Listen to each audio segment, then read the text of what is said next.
ಗುರುಭ್ಯೋ ನಮಃ. ವಿಘ್ನೇಶ್ವರ ವಾಗ್ದೇವಿ ಪರಮಾತ್ಮನ ಪಾದಕ್ಕೆ ನಮಸ್ಕಾರವನ್ನ ಮಾಡ್ತಾ, ಗುರು ಹಿರಿಯರನ್ನ ಆರಾಧ್ಯ ದೇವರನ್ನ ಮನಸ್ಸಲ್ಲಿ ಸ್ಮರಣೆಯನ್ನ ಮಾಡ್ತಾ ಇವತ್ತಿನ ತರಗತಿಯನ್ನ ಪ್ರಾರಂಭ ಮಾಡೋಣ.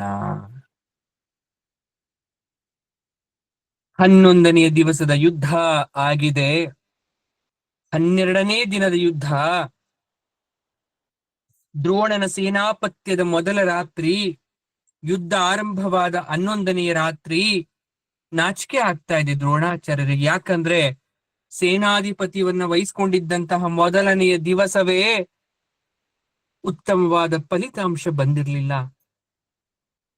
ಯುಧಿಷ್ಠಿರನನ್ನ ಬಂಧನವನ್ನ ಮಾಡ್ಲಿಕ್ಕೆ ಆಗಿರ್ಲಿಲ್ಲ. ದುರ್ಯೋಧನ ಆಡಿದ ಮಾತನ್ನ ಉಳಿಸ್ಕೊಳ್ಳಿಕ್ಕಾಗ್ಲಿಲ್ಲ. ದುರ್ಯೋಧನ ಬಂದು ಅಂಗಸಿ ಹೋಗಿದ್ದ. ಏನು ಆಚಾರ್ಯರೇ, ಶಿಷ್ಯನ ಮೇಲೆ ಪಕ್ಷಪಾತವೋ ಅಥವಾ ನನ್ನ ದುರ್ವಿಧಿಯೋ ಅಂತ ಹೇಳಿದ್ದ. ಅಂತೂ ಪಾಂಡವರನ್ನ ರಕ್ಷಿಸ್ಬಿಟ್ರಲ್ಲ, ನೀವ್ ರಕ್ಷಿಸಿದ್ರಿ, ಆದ್ರೆ ನನ್ನನ್ನ ರಕ್ಷಣೆ ಮಾಡೋರು ಯಾರು ಅಂತ ತಿರಸ್ಕಾರದಿಂದ ಕರ್ಣನ ಮುಖವನ್ನ ನೋಡಿದ. ದ್ರೋಣನಿಗೆ ನಾಚಿಕೆ ಆದ್ರೂ ಕೂಡ ಮಾನ ಉಳಿಸ್ಕೊಳಕ್ಕೆ ಒಂದು ಮಾತನ್ನ ಹೇಳಿದ್ರು. ಅಯ್ಯ, ನಾನು ಮೊದಲೇ ಹೇಳಿದಂತೆ ಅರ್ಜುನನನ್ನ ನೀವ್ ಯಾರಾದ್ರೂ ಬೇರೊಂದು ಕಡೆ ಕರ್ಕೊಂಡು ಹೋಗಿದ್ದೆ ಆದ್ರೆ ನನ್ನ ಕೆಲಸ ಸುಗಮ ಆಗ್ತಾ ಇತ್ತು. ನೀವ್ ಅದನ್ನ ಮಾಡ್ಲೇ ಇಲ್ಲ. ನನ್ನನ್ನ ದೂರಿದ್ರೆ ನಾನು ಏನ್ ಮಾಡ್ಲಿ, ಏನ್ ಪ್ರಯೋಜನ? ಆಚಾರ್ಯರೇ, ಪ್ರಧಾನ ಸೇನಾಪತಿಗಳು ನೀವೇ ಅಲ್ವಾ, ನಾನಾ? ಯಾರು ತಮಗ್ ಬೇಕೋ, ಯಾರದನ್ನು ಮಾಡಬಲ್ರೋ ಅವ್ರಿಗೆ ಅಂತ ಕೆಲಸವನ್ನ ನೀವೇ ಕೊಡ್ಬೇಕಿತ್ತು, ಸೃಷ್ಟಿ ಮಾಡ್ಬೇಕಿತ್ತು ಸಂದರ್ಭವನ್ನ. ಅರ್ಜುನನ್ನ ಬೇರೆ ಕಡೆ ಕಳಿಸುವಂತಹ ಕೆಲಸ ನಿಮ್ಮದೇ. ನಿಮ್ಮನ್ನ ನಂಬಿ ಕೂತ್ಕೊಂಡಿರೋದು ನಾವೆಲ್ಲ. ತಂತ್ರ ನಿರೂಪಿಸಬೇಕಾದವರು ನೀವೇ. ಇವತ್ತಾಗ್ಲಿಲ್ವಾ, ನಾಳೆ ಆದರೂ ಆ ಕೆಲಸವನ್ನ ಮಾಡಿ. ದ್ರೋಣ ತನ್ನ ವಶದ ಅತಿರಥ ಮಹಾರಥರ ಮುಖಗಳನ್ನ ನೋಡ್ತಾನೆ. ಯಾರು ಪಾರ್ಥನನ್ನ ಎದುರಿಸಲು ನಾಳೆ ಸಿದ್ಧರಿದ್ದೀರಿ, ಅದು ನಿಮ್ಮ ಪ್ರಾಣವನ್ನ ಬಲಿ ತೆಗೆದುಕೊಳ್ಬಹುದು. ಏನಾದರೂ ಉಪಾಯವನ್ನ ಮಾಡಿ ಬಹು ದೂರಕ್ಕೆ ಅವನನ್ನ ಕರ್ಕೊಂಡು ಹೋಗ್ಬೇಕು ಅಂದ್ರು ದ್ರೋಣಾಚಾರ್ಯರು. ಆಗ ಕರ್ಣ ಹೇಳ್ತಾ ಇದ್ದಾನೆ, ಏನಾದ್ರೂ ಉಪಾಯ ಅಂದ್ರೆ? ಆಚಾರ್ಯರೇ, ಯಾವ ಉಪಾಯ ನೀವೇ ಯೋಚನೆ ಮಾಡಿ. ಆ ಮಾತಿಗೆ ಆಚಾರ್ಯರು ಯೋಚನೆ ಮಾಡಿ ಹೇಳ್ತಾ ಇದ್ದಾರೆ, ಹೌದು, ಒಂದು ಪ್ರಬಲವಾದ ಉಪಾಯವಿದೆ. ಅದು ಹೀಗ್ ಮಾಡೋಣ. ಹೇಗೆ? ಅದನ್ನ ಬಹಳ ಆತ್ಮವಿಶ್ವಾಸ ಇರ್ತಕ್ಕಂಥ ಮಹಾವೀರರು ಆಪತ್ಕಾಲದಲ್ಲಿ ವ್ರತವನ್ನಾಗಿ ಆಚರಿಸಬೇಕಾಗಿರುವಂತ ವಿಚಾರ ಅದು. ಆ ವ್ರತದ ಹೆಸರು ಏನ್ ಗೊತ್ತಾ? ಸಂಶಪ್ತಕ ವ್ರತ ಅಂತ. ಏನೋ ಸಂಶಪ್ತಕ ವ್ರತ ಅಂತ. ಶಾಪ ಅಂದ್ರೆ ವ್ರತ, ಶಪಥ ಅಂದ್ರೆ ಶಪಥ ಮಾಡಿದವರು ಇಂದು ಶತ್ರುವನ್ನು ಕೊಂದೇ ವಿಜಯಿಗಳಾಗಿ ಹಿಂದಿರುತ್ತೇವೆ, ಇಲ್ಲವಾದರೆ ಯುದ್ಧ ಭೂಮಿಯಲ್ಲೇ ಸಾಯ್ತೇವೆ ಅಂತ ಪ್ರತಿಜ್ಞೆ ಮಾಡಬೇಕು. ಹಾಗೆ ನಡ್ಕೊಳ್ಬೇಕು. ಹಾಗೆ ನಡಿಲಿಕ್ಕೆ ಸಾಮರ್ಥ್ಯ ಇರೋರು ಮಾತ್ರ ಈ ಒಂದು ವ್ರತವನ್ನ ಮಾಡ್ಬೇಕು. ಇಲ್ಲವಾದ್ರೆ ಅವ್ರ ಮುಂದೆ ನಾವು ಹಾಸ್ಯಾಸ್ಪದವಾಗ್ಬಿಡ್ತೇವೆ. ಎಲ್ರು ನಮ್ಮನ್ನ ನೋಡಿ ನಗಾಡ್ತಾರೆ. ದುರ್ಯೋಧನ, ನೀನೇ ಅಂತಹ ವೀರರ ಹೆಸರನ್ನ ಸೂಚಿಸು, ನನ್ನ ಬಲಾತ್ಕಾರ ಬೇಡ. ಅರ್ಜುನನ ಮೇಲೆ ಪ್ರಬಲ ದ್ವೇಷದ ಕಾರಣ ಇರುವವ ವೀರನಾದ್ರೆ ಇನ್ನೂ ಚೆನ್ನಾಗಿರುತ್ತೆ. ಹಾಗಾದ್ರೆ ಯಾರಿದ್ದಾರೆ ಅಂತವರು ಕೌರವರ ಪಾಳೆಯದಲ್ಲಿ? ಆಚಾರ್ಯರೇ, ಹಗಲೆಲ್ಲ ಅರ್ಜುನನನ್ನ ತಿರಸ್ಕರಿಸ್ತಾ ತನ್ನ ಜಂಬ ಕೊಚ್ಚುತ್ತಾ ಇಂತಹ ಗಳಿಗೆಯನ್ನು ಎದುರು ನೋಡ್ತಿರೋದಾಗಿ ಹೇಳ್ತಾ ಇರ್ತಕ್ಕಂತ ಈ ಕರ್ಣ ಹೇಗೆ? ಇವನನ್ನ ಆಯ್ಕೆ ಮಾಡ್ಬಿಟ್ರೆ? ಆದ್ರೆ ಕರ್ಣನಿಗೆ ಮನಸ್ಸಲ್ಲಿ ಅದಿಷ್ಟ ಇರ್ಲಿಲ್ಲ. ಯಾಕಂದ್ರೆ ಸೇನಾಧಿಪತಿ ಪಟ್ಟಕ್ಕಾಗಿ ಕಾಯ್ತಾ ಇದ್ದ ಕರ್ಣ. ಸೇನಾಧಿಪತಿಯಾಗಿ ಅರ್ಜುನನ ಮುಂದೆ ಬಂದು ನಿಲ್ಲೋದು ಕರ್ಣನ ಇಚ್ಛೆ ಆಗಿತ್ತು. ಸಂಶಪ್ತಕನಾಗಿ ಅವನು ಹೋಗೋವನಾದ್ರೆ ಅವನು ತುಂಬಾ ಚೆನ್ನಾಗಿ ಗೊತ್ತಿತ್ತು, ಜೀವಂತವಾಗಿ ನಾನು ಮತ್ತೆ ವಾಪಸ್ ಬರ್ಲಿಕ್ಕಿಲ್ಲ. ದುರ್ಯೋಧನ ಕರ್ಣನ ಹೆಸರನ್ನ ಹೇಳಿ ಒತ್ತಾಯ ಮಾಡ್ತಿಲ್ಲ, ಸೂಚಿಸ್ತಾ ಇದ್ದಾನೆ. ಯಾಕಂದ್ರೆ ಮುಂದೊಂದು ಆಪತ್ಕಾಲಕ್ಕೆ ಅಂತ ಕರ್ಣನ್ ಇಟ್ಕೊಂಡಿದ್ದಾನೆ ದುರ್ಯೋಧನ. ಒಂದು ವೇಳೆ ಆಚಾರ್ಯರು ಇಲ್ಲ ಆಗ್ಬಿಟ್ರೆ ಕರ್ಣ ಇದ್ರೆ ಹೇಗೆ ಅನ್ನೋದು ದುರ್ಯೋಧನನ ಮನಸ್ಸಲ್ಲಿ. ಆಗ ಸುಶರ್ಮ ಮಾತಾಡ್ತಾ ಇದ್ದಾನೆ. ಯಾರು ಸುಶರ್ಮ? ತ್ರಿಗರ್ತಾಧಿಪತಿಯಾಗಿರ್ತಕ್ಕಂಥ ಸುಶರ್ಮ ಹೇಳ್ತಾ ಇದ್ದಾನೆ, ಆಚಾರ್ಯರೇ, ನಾನು ನನ್ನ ಸೋದರರು ಹಿಂದೆ ಅರ್ಜುನನಿಂದ ಬಹಳ ಸಲ ಏಟು ತಿಂದು ಅವಮಾನಿತರಾಗಿದ್ದೇವೆ. ನಾವೇನು ಅಪರಾಧವನ್ನ ಮಾಡಿರಲಿಲ್ಲ, ಆದ್ರೂ ಕೂಡ ವಿನಾಕಾರಣ ಹಿಂಸಿಸಿದ್ದಾನೆ, ಅಪಮಾನಿಸಿದ್ದಾನೆ. ಈ ಪಾರ್ಥನನ್ನ ಇಂದು ನಾವು ಸಂಕ್ಷಿಪ್ತ ಕ್ರಮದಲ್ಲಿ ವಿಚಾರಿಸ್ಕೊಳ್ತೇವೆ.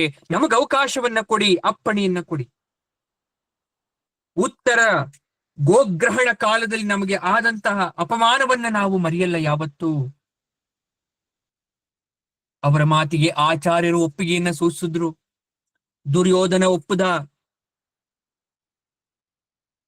ಬೆಳಗ್ಗೆ ಆಗ್ತಕ್ಕಂತ ಸಮಯಕ್ಕೆ ಸರಿಯಾಗಿ ತ್ರಿಗರ್ತ ಸೋದರರೈವರು 5 ಜನ ಏನ್ ಮಾಡ್ತಾ ಇದ್ದಾರೆ, ಬೇಕಾದ ನಿಯಮಗಳನ್ನೆಲ್ಲವನ್ನ ಪೂರೈಸಿಕೊಂಡು ಸಿದ್ಧರಾಗಬೇಕು ಅಂತ ಆಚಾರ್ಯರಿಗೆ ಅಪ್ಪಣೆಯನ್ನ ಮಾಡ್ತಾ ಇದ್ದಾರೆ. ಅರಮನೆಯ ಪುರೋಹಿತರು ಅದಕ್ಕೆ ಬೇಕಾದ ಹೋಮ ಹವನಗಳನ್ನು ನಡೆಸ್ತಾ ಇದ್ದಾರೆ. 12ನೇ ದಿನದ ಸೂರ್ಯ ಉದಯ ಆಗಬೇಕು. ಇನ್ನು 2 ಗಂಟೆಯ ಕಾಲ ಇದೆ. ಸಂಶಪ್ತಕರು ತಮ್ಮ ಮಾರಣ ಹೋಮಕ್ಕೆ ಸಿದ್ಧರಾಗ್ತಾ ಇದ್ದಾರೆ. ಆ 5 ಸೋದರ ವೀರರು ಯಾರು? ತ್ರಿಗರ್ತಾಧಿಪತಿಗಳು ಯಾರಂದ್ರೆ ಸತ್ಯರಥ, ಸತ್ಯವರ್ಮ, ಸತ್ಯವ್ರತ, ಸತ್ಯೇಶು, ಸತ್ಯಕರ್ಮ. ಎಲ್ಲರ ಹೆಸರಲ್ಲೂ ಸತ್ಯ ಸತ್ಯ ಸತ್ಯ ಇದೆ. ಆ 5 ವಿಜಯ ನಾಮಧೇಯಗಳು ಇರ್ತಕ್ಕಂಥ ತ್ರಿಗರ್ತ ಸೋದರರು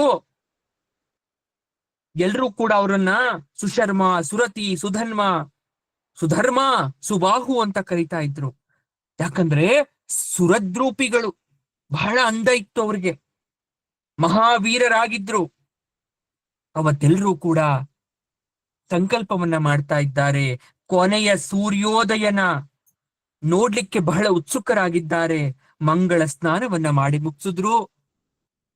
ಮಾಲವ, ತುಂಡಿಕೇಶ, ಮಾವೇಲ, ಲಲಿತರು, ಮದ್ರಕರು ಮೊದಲಾದ ಎಲ್ಲ ಸಣ್ಣ ಪುಟ್ಟ ಅರಸರನ್ನ ವಶದಲ್ಲಿಟ್ಕೊಂಡಿದ್ದಂಥವರು ತ್ರಿಗರ್ತರು. ದರ್ಬೆಗಳಿಂದ ಹೆಣಿಯಲ್ಪಟ್ಟ ಬಟ್ಟೆಯನ್ನ ಹಾಕೊಂಡ್ರು, ವಸ್ತ್ರಗಳನ್ನ ಹಾಕೊಂಡ್ರು, ಚಿತ್ರವಾದ ಕವಚಗಳನ್ನ ತೊಟ್ರು, ತಲೆಗೆ ಕೈಕಾಲುಗಳಿಗೆ ರಕ್ಷೆಗಳನ್ನ ಬಿಗಿದ್ಕೊಂಡ್ರು. ಉಳಿದ ಭಾಗಗಳಿಗೆಲ್ಲ ತುಪ್ಪವನ್ನ ಸವರ್ಸ್ಕೋಬೇಕು. ಇದು ಸಂಶಪ್ತಕ ವ್ರತದ ನಿಯಮ. ದರ್ಬೆಯಿಂದ ಮಾಡಿರ್ತಕ್ಕಂಥ ವಸ್ತುವನ್ನ ಮಾತ್ರ ಧರಿಸ್ಬೇಕು, ಉಳಿದ ಖಾಲಿ ಭಾಗಕ್ಕೆ ತುಪ್ಪವನ್ನು ಸವರ್ಕೊಂಡ್ರು. ಸೊಂಟಕ್ಕೆ ಬ್ರಹ್ಮಚಾರಿಗಳಂತೆ ಮೌಂಜಿಗಳನ್ನ ಹಾಕೊಂಡ್ರು. ಮೌಂಜಿ ಅಂದ್ರೆ ಹುಲ್ಲಿನ ದಾರ. ಉಳಿದಾರವನ್ನ ಕಟ್ಕೊಂಡ್ರು. ಹಣೆಗಳಲ್ಲಿ ತಿಲಕ ನಾಮಗಳನ್ನ ಧರಿಸ್ಕೊಂಡ್ರು. 5 ಪ್ರತ್ಯೇಕವಾದ ಅಗ್ನಿಗಳನ್ನ ಸ್ಥಾಪಿಸಿದ್ರು. 5 ಹೋಮ ಕುಂಡವನ್ನ ಸ್ಥಾಪಿಸಿ ಯಜ್ಞೇಶ್ವರನಲ್ಲಿ ಘೃತಾಹುತಿಗಳನ್ನ ಸಮರ್ಪಿಸ್ತಾ ಇದ್ದಾರೆ, ತುಪ್ಪವನ್ನ ಹಾಕ್ತಾ ಇದ್ದಾರೆ. ದಾನಕ್ಕೋಸ್ಕರ ಕೆಲವೊಬ್ರು ಬಂದಿದ್ದಾರೆ. ಹಸ್ತಿನಾವತಿಯ ಸುತ್ತಮುತ್ತಲ ಅಗ್ರಹಾರದ ಸಾವಿರಾರು ಬ್ರಾಹ್ಮಣರನ್ನ ಕರೆಸಿದ್ದಾರೆ. ದಕ್ಷಿಣೆ ಗೋದಾನಗಳನ್ನ ಮಾಡಿದ್ದಾರೆ. ಆ ತೃಪ್ತರಾದ ಬ್ರಾಹ್ಮಣರು ಇವರನ್ನೆಲ್ಲ ಮನಸ್ಪೂರ್ವಕವಾಗಿ ಆಶೀರ್ವದಿಸ್ತಾ ಇದ್ದಾರೆ. 5 ಜನ ಸೋದರರು ಶುದ್ಧ ಆಚಮನವನ್ನ ಮಾಡಿ ಆಸನಗಳಿಂದ ಮೇಲೆದ್ದು ಅಗ್ನಿದೇವನಿಗೆ ನಮಸ್ಕಾರವನ್ನ ಮಾಡಿ ಪ್ರದಕ್ಷಿಣೆ ಬಂದು ಪೂರ್ಣಾಹುತಿಗಳನ್ನ ಅರ್ಪಿಸಿ ಪ್ರತಿಜ್ಞೆಗಳನ್ನ 5 ಜನ ಒಂದೇ ಬಾರಿಗೆ ಒಂದೇ ಸ್ವರದಿಂದ ಮಾಡ್ತಾ ಇದ್ದಾರೆ. ಏನನ್ನ ಮಾಡ್ತಾ ಇದ್ದಾರೆ ಅಂದ್ರೆ, ಇಂದು ಆತ್ಮಹತ್ಯೆ ದಳ, ಸೂಸೈಡ್ ಸ್ಕ್ವಾಡ್ ಅಂತ ಕರಿತೀವಿ. ಇಂದು ಧನಂಜಯ ನೆನೆಸಿದ ಈ ಕುಂತಿ ಪುತ್ರನಾದ ಅರ್ಜುನನನ್ನು ಸೂರ್ಯಾಸ್ತಮಾನದೊಳಗೆ ಕೊಂದೆಯ ಯುದ್ಧ ಭೂಮಿಯಿಂದ ಹಿಂದಿರುಗುತ್ತೇವೆ, ಇಲ್ಲವಾದರೆ ಸಾಯುತ್ತೇವೆಯೇ ಹೊರತು ಜೀವಂತವಾಗಿ ಜೀವಗಳ್ಳರಾಗಿ ಉಸಿರು ಹಿಡಿದು ಹಿಂದಿರುಗಲಾರೆವು. ಹಾಗೇನಾದರೂ ಪ್ರತಿಜ್ಞಾಭಂಗವಾದರೆ ವ್ರತ ಬಿಟ್ಟವನ ಪಾಪವು, ಬ್ರಹ್ಮಹತ್ಯೆಯನ್ನು ಮಾಡಿದವನ ಪಾಪವು, ಮದ್ಯಪಾನಿಯ ಪಾಪವು, ಗುರುಪತ್ನಿ ಗಮನ ಮಾಡಿದವನ ಪಾಪವು, ಬ್ರಾಹ್ಮಣನ ಸ್ವತ್ತನ್ನು ಕದ್ದವನ ಪಾಪವು, ರಾಜಪಿಂಡ ತಿಂದು ದ್ರೋಹ ಮಾಡಿದವನ ಪಾಪವು, ಶರಣಾಗಿ ಬಂದವನನ್ನ ಕೈಬಿಟ್ಟವನ ಪಾಪವು, ಯಾಚಕನನ್ನ ಕೊಂದವ ಪಾಪವು, ವಾಸದ ಮನೆಗೆ ಬೆಂಕಿ ಇಟ್ಟವನ ಪಾಪವು, ಗೋವನ್ನು ಕಾಲಿಂದ ಒದ್ದವನ ಪಾಪವು, ಉಪಕಾರ ಮಾಡಿದವನಿಗೆ ಅಪಕಾರವೆಸಗಿದಂತಹ ಪಾಪವು, ಬ್ರಾಹ್ಮಣ್ಯವನ್ನು ವೇದವನ್ನು ದ್ವೇಷ ಮಾಡಿದವನ ಪಾಪವು, ಋತುಮತಿಯಾದ ಸ್ವಭಾರ್ಯೆಯನ್ನ ಸಂಗಮಿಸಿದವನ ಪಾಪವು, ಪಿತೃ ಮಾತೃ ಶ್ರಾದ್ಧಾ ದಿನಗಳಲ್ಲಿ ಮೈಥುನ ಮಾಡಿದವನ ಪಾಪವು, ಆತ್ಮ ಪರಿಹಾರಕನಾದ ಪಾಪವು, ಒತ್ತೆ ಇಟ್ಟ ಧನಕನಕಾದಿಗಳನ್ನ ನನ್ನದೇ ಎನ್ನುತ್ತಾ ಅಪಹರಿಸಿದವನ ಪಾಪವು, ಅಧ್ಯಯನ ಮಾಡಿ ವೇದವನ್ನೇ ಮರೆತವನ ಪಾಪವು, ನಪುಂಸಕನೊಡನೆ ಯುದ್ಧ ಮಾಡಿದವನ ಪಾಪವು, ನೀಚರನ್ನ ಆಶ್ರಯಿಸಿದವನ ಪಾಪವು, ನಾಸ್ತಿಕನ ಪಾಪವು, ಅಗ್ನಿಯನ್ನ ನೀರನ್ನ ಹಾಕಿ ಆರಿಸಿದವನ ಪಾಪವು, ಇಂಥ ಪಾಪಗಳೆಲ್ಲ ನಮಗೆ ಬರಲಿ. ಅರ್ಜುನನ ಬಾಣಗಳಿಗೆ ಹೆದರಿ ಓಡಿದೆವಾದರೆ ಈ ದುರ್ಗತಿ, ಈ ಪಾಪಲೋಕ ನಮಗೆ ಪ್ರಾಪ್ತವಾಗಲಿ, ಇದೇ ನಮ್ಮ ಶಪಥ ಅಂತ ಅಗ್ನಿದೇವನ ಸಾಕ್ಷಿಯಾಗಿ 5 ಸೋದರರು ಶಪಥವನ್ನ ಮಾಡಿದ್ರು. ಆ ಕ್ಷಣದಲ್ಲೇ ಕೌರವ ವೀರರು ಶಂಖಗಳನ್ನು ಊದಿದ್ರು, ಭೇರಿಗಳನ್ನ ಬಾರಿಸಿದ್ರು, ವಾದ್ಯಗಳನ್ನ ಮೊಳಗಿಸಿದ್ರು, ಕುಣಿದಾಡಿದ್ರು, ಕುಪ್ಪಳಿಸಿದ್ರು. ಅರ್ಜುನ ಸತ್ತೇ ಹೋದ ಅನ್ನೋ ವಿಜಯೋತ್ಸವವನ್ನ ಆಚರಿಸಿ ಮೆರೆದ್ರು. ಅರ್ಜುನ, ನಮ್ಮೊಡನೆ ಹೋರಾಡು ಬಾ ಬಾ ಅಂತ ದಕ್ಷಿಣಾಭಿಮುಖವಾಗಿ ನಡೀತಾರೆ. ಯುದ್ಧದ ರಣರಂಗಕ್ಕೆ 12ನೆಯ ದಿನ ಸೂರ್ಯೋದಯವಾಯಿತು. ಯುಧಿಷ್ಠಿರ ಹೇಳ್ತಾ ಇದ್ದಾನೆ, ಅರ್ಜುನ, ಗೂಢಾಚಾರರು ಬಂದ್ ಹೇಳ್ದಂತ ಸುದ್ದಿನ ಕೇಳಿಸ್ಕೊಂಡಪ್ಪ, ತ್ರಿಗರ್ತರ ಸವಾಲನ್ನ ಕೇಳಿಸ್ಕೊಂಡಪ್ಪ, ದ್ರೋಣರ ಉದ್ದೇಶ ತಿಳಿತ ಅಲ್ವಪ್ಪ, ನಿನ್ನನ್ನ ಹೀಗೆ ದೂರಕ್ಕೆ ಬೇರ್ಪಡಿಸಿ ನನ್ನನ್ನ ಆಚಾರ್ಯರು ಸೆರೆ ಹಿಡಿಯುವ ಹುನ್ನಾರ. ಸೆರೆ ಸಿಗ್ಲಿಕ್ಕೆ ನಾನು ಯಾವತ್ತೂ ಹೆದ್ರಲ್ಲ. ಸಿಕ್ಕಾಗ ಮತ್ತೆ ಜೂಜಿಗೆ ದುರ್ಯೋಧನ ಕರೆದ್ರೆ ಬರಲಾರೆ ಅಂತ ಹೇಳಿದ ಪರಿಸ್ಥಿತಿ ನಾನಿಲ್ಲ, ಹೋಗ್ಲೇಬೇಕಾಗುತ್ತೆ. ಆದ್ರೆ ದೈವ ಚಿತ್ತ ಹೇಗಿದ್ಯೋ ಹಾಗಾಗ್ಲಿ. ಕೃಷ್ಣ ಹೇಳ್ತಾನೆ, ಯುಧಿಷ್ಠಿರ, ಪ್ರತಿಜ್ಞೆಗಾಗಿ ಪ್ರತಿಜ್ಞೆ ಅನ್ನೋದ್ರಲ್ಲಿ ಅರ್ಥ ಇಲ್ಲಪ್ಪ.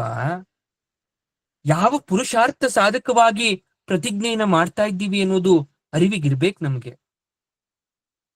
ಲೋಕ ಹಿತಕ್ಕಾಗಿ ಒಂದು ಪ್ರತಿಜ್ಞೆ ಮಾಡ್ತಾ ಇದ್ಯಾ, ಒಳ್ಳೇದು. ಅದೇ ಯಾರೋ ನಮ್ಮ ಮೇಲೆ ಮತ್ಸರವನ್ನ ಸಾಧಿಸ್ತಾ ಇದ್ದಾರೆ, ಅದಕ್ಕೆ ನಮ್ಮ ಪ್ರತಿಜ್ಞೆನ ಬಿಡ್ಬೇಕು ಅನ್ನೋದಾದ್ರೆ ಬಿಟ್ಟು ಬಿಡು. ಏನ್ ಗಂಟು ಹೋಯ್ತು ಒಂದು ಪ್ರತಿಜ್ಞೆ ನಷ್ಟ ಆದ್ರೆ? ಚಕ್ರವನ್ನ ಹಿಡಿಯೋದಿಲ್ಲ ಅಂತ ನಾನು ಪ್ರತಿಜ್ಞೆ ಮಾಡ್ದೆ, ಆದ್ರೆ ನಾನೇ 2 ಸಲ ಆ ಪ್ರತಿಜ್ಞೆನ ಮುರಿಲಿಲ್ವಾ?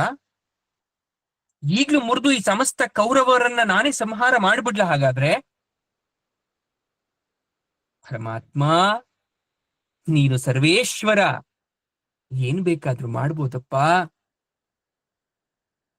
ಏನು ಪಾಮರನಂತೆ ಮಾತಾಡ್ತಾ ಇದ್ದೀಯ ನೀನು?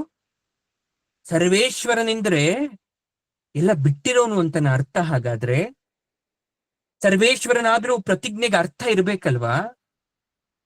ದ್ರೌಪದಿಯ ಮುಡಿಯನ್ನ ಮುಡಿಯುತ್ತೇನೆಂಬ ನನ್ನ ಪ್ರತಿಜ್ಞೆಯಂತೆ ನೀನು ಒಂದಾದ್ರೂ ಪ್ರತಿಜ್ಞೆ ಮಾಡಿದ್ದೀಯ ಯಾವತ್ತಾದ್ರೂ? ಆ ಪ್ರತಿಜ್ಞೆನ ಮಾಡ್ಬೇಕಾಗಿರೋದು ನೀನಲ್ವಾ?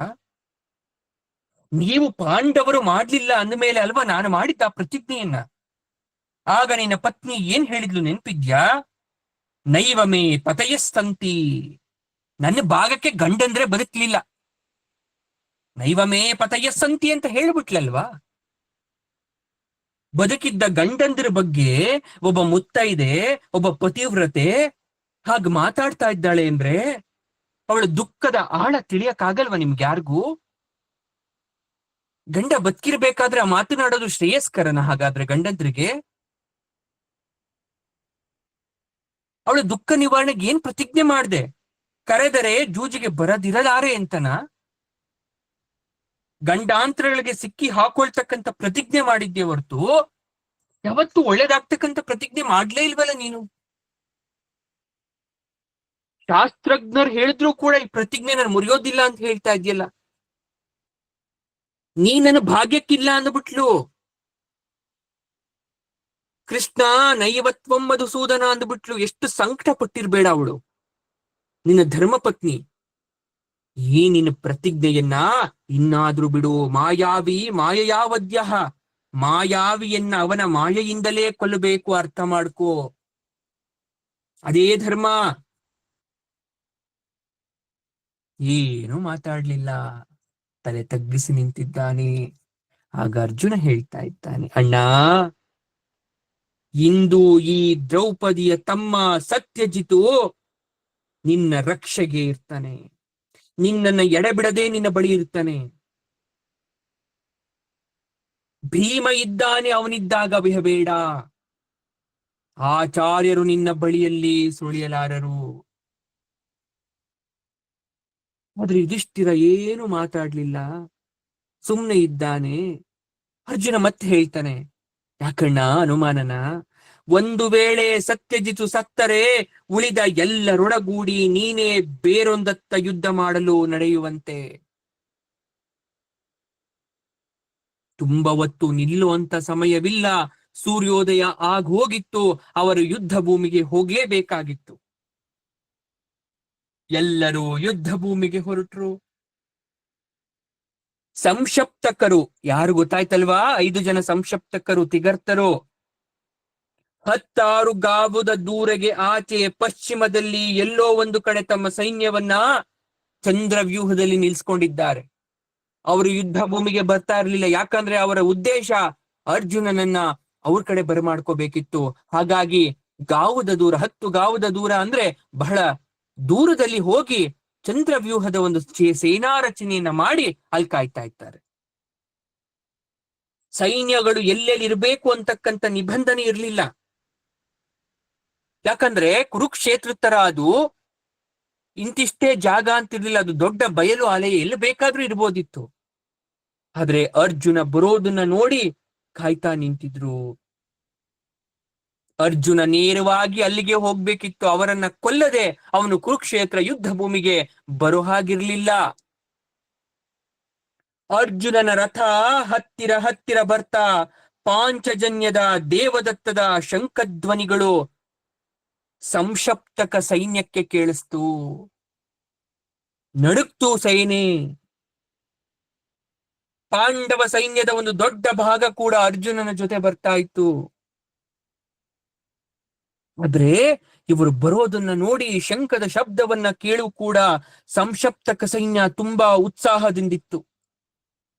ಅದನ್ನ ನೋಡಿ ಆಶ್ಚರ್ಯಚಕಿತನಾದ ಅರ್ಜುನ ಕೃಷ್ಣನಿಗೆ ಹೇಳ್ತಾ ಇದ್ದಾನೆ, ನೋಡು ಕೃಷ್ಣ, ಸಾಯಲಿರುವವರಿಗೆ ಸಾಯಬೇಕೆಂಬುದರ ಎಷ್ಟೊಂದು ಉತ್ಸಾಹ. ಅಳಬೇಕಾದ ಜಾಗದಲ್ಲಿ ಹರ್ಷ ಪಡ್ತಾ ಇದ್ದಾರಲ್ಲ.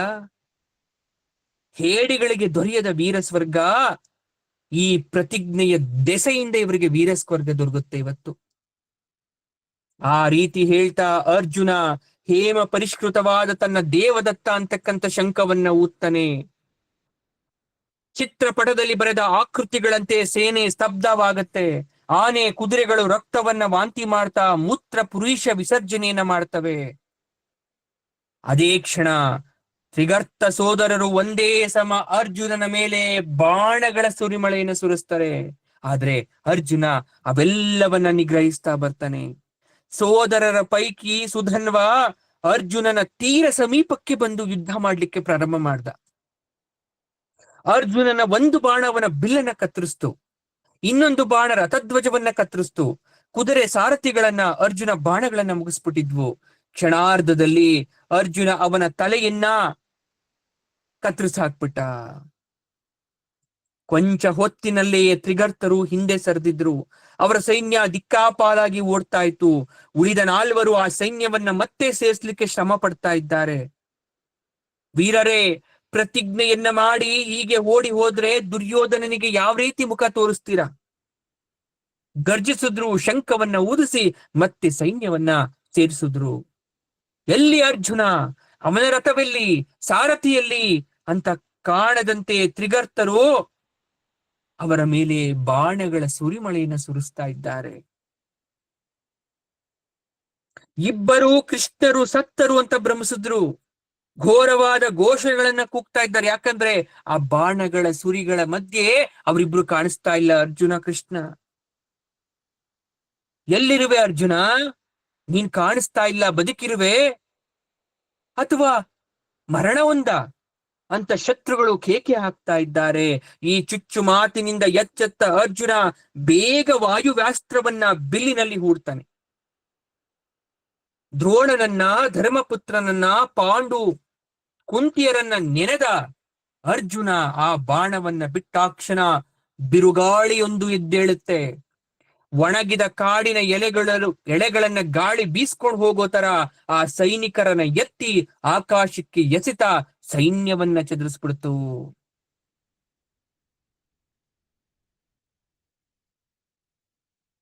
ತ್ರಿಗರ್ತರ ಬಾಣವರ್ಷ ನಿಂತೋಯ್ತು.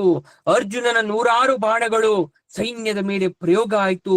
ಸಹಸ್ರಾರು ಸೈನಿಕರು ಸತ್ತು ಬೀಳಲಾರಂಭಿಸ್ತಾರೆ. ಇದು ನಡೆಯುತ್ತಾ ಸೂರ್ಯ ನಡುಗೆತ್ತಿಗೇರಿದ್ದ. ಮಧ್ಯಾಹ್ನದ ಸಮಯ ಆಗೇ ಹೋಯಿತು. ಪ್ರಧಾನ ಯುದ್ಧ ಕ್ಷೇತ್ರದಲ್ಲಿ ಏನಾಗ್ತಾ ಇದೆ ಹಾಗಾದ್ರೆ ಕುರುಕ್ಷೇತ್ರ ಯುದ್ಧ ಭೂಮಿಯಲ್ಲಿ? ದ್ರೋಣ ಗೌಡ ವ್ಯೂಹವನ್ನ ರಚಿಸಿ ಹೋಗಿದ್ದಾರೆ ಇವತ್ತು ಯುದ್ಧಕ್ಕೆ, 12ನೇ ದಿವಸದ ಯುದ್ಧಕ್ಕೆ. ತಾನೇ ಆ ಪಕ್ಷಿ ವ್ಯೂಹದ ಕೊಕ್ಕಿನ ಭಾಗದಲ್ಲಿ ನಿಂತ್ಕೊಂಡಿದ್ದಾರೆ. ತಲೆಯಲ್ಲಿ ದುರ್ಯೋಧನ ನಿಂತ್ಕೊಂಡಿದ್ದಾನೆ. ಆ ಪಕ್ಷಿ 2 ಕಂಗಳಲ್ಲಿ ಕೃಪಾಚಾರ್ಯ, ಕೃತವರ್ಮರು ನಿಂತಿದ್ದಾರೆ. ಕಂಠ ಭಾಗದಲ್ಲಿ ಭೂತಶರ್ಮ, ಕ್ಷೇಮಶರ್ಮ, ಕರಕರು, ಕಲಿಂಗರು, ಸಿಂಹಳರು, ಅಭೀರರು, ದಶೇರಕರು ಎಲ್ಲರೂ ನಿಂತಿದ್ದಾರೆ. ಆ ಗಾರುಡಾಕಾರಕ್ಕೆ ಸೈನ್ಯವನ್ನ ದ್ರೋಣಾಚಾರ್ಯರು ಸಿದ್ಧಪಡಿಸಿದ್ರು. ದುಷ್ಟದ್ಯುಮ್ನನಿಗೆ ಯುಧಿಷ್ಠಿರ ಹೇಳ್ತಾನೆ, ದುಷ್ಟದ್ಯುಮ್ನ, ನಾನು ದ್ರೋಣನ ವಶವಾಗದಂತೆ ನೀನು ನನ್ನನ್ನ ಕಾಪಾಡು. ಆ ಕ್ಷಣ ದುಷ್ಟದ್ಯುಮ್ನನಿಗೆ ಆಶ್ಚರ್ಯ ಆಯ್ತು. ಯುಧಿಷ್ಠಿರನ ಭಯವನ್ನ ನೋಡಿ, ಹೆದರಬೇಡ ಭಾವ, ನಾನು ಪ್ರಾಣ ಬಿಟ್ಟಾದರೂ ನಿನ್ನನ್ನು ರಕ್ಷಿಸ್ತೇನೆ. ದ್ರೋಣ ಯುಧಿಷ್ಠಿರನ ಕಡೆಗೆ ವೇಗವಾಗಿ ರಥವನ್ನ ಓಡಿಸ್ಕೊಂಡು ಬರಬೇಕಾದ್ರೆ ಅಲ್ಲಿ ದೃಷ್ಟದ್ಯುಮ್ನ ಅಡ್ಡವಾಗಿ ಬಂದ. ಆ ಕ್ಷಣವನ್ನೇ ರಥವನ್ನ ನಿಲ್ಲಿಸಿದ ದ್ರೋಣ, ಛೇ, ಅನಿಷ್ಟ ದರ್ಶನವಾಯ್ತು ಅಂತ ಅನ್ಕೊಂಡ. ಎರಡೂ ಸೈನ್ಯಗಳು ಹುಚ್ಚು ಹಿಡಿದಿರೋರ್ ತರ ಎಲ್ಲ ನಿಯಮಗಳನ್ನ ಮುರಿದು ಹೋರಾಡಕ್ ಪ್ರಾರಂಭ ಮಾಡಿದ್ರು. ಅಲ್ಲೇ ಕಲಿಪ್ರಭಾವ ಪ್ರಾರಂಭ ಆಗೋಯ್ತು.